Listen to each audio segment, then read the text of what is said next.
Grażynka idzie pływać, żeby mi tylko do Szwecji nie popłynęła.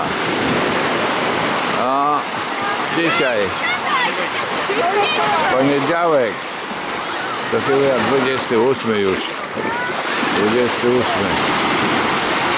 28 lipca, a my w Pobierowie. Grażynka poszła pływać. Idzie. Się nie boi. O. Woda zimna, 19 stopni, mówi, że zimna. Ale nie jest zimna. Jak się spokojnie się zanurzy, to będzie ciepła.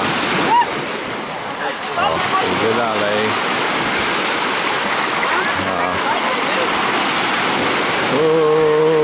Daleko poszła.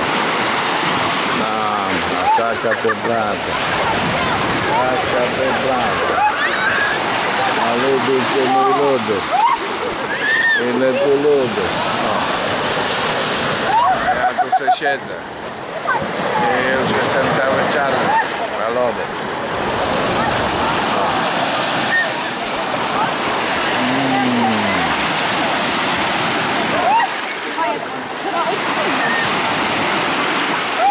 Mamy ją,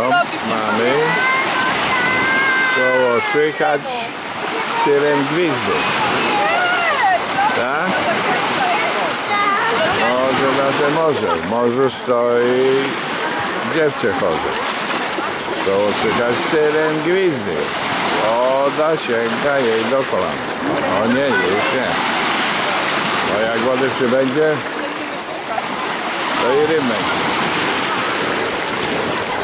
Brawo, mało. Mówiła, że zimno. Na początku w ogóle nie chciała wejść. A teraz właśnie. Boi się o swoje nereczki. Ale jest. O, jakąś koleżankę złapała. Widzisz? Koleżankę. No, jak daleko.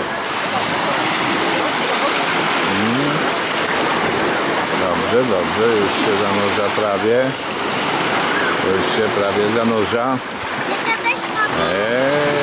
Płycizna taka. Może przejść do Szwecji.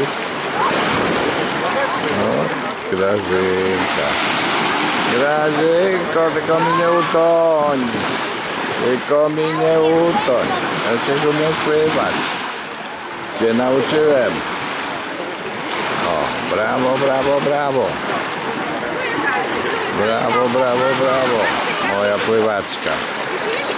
Moja pływaczka, Grażynka. Teraz pójdzie ostro żabką zaraz.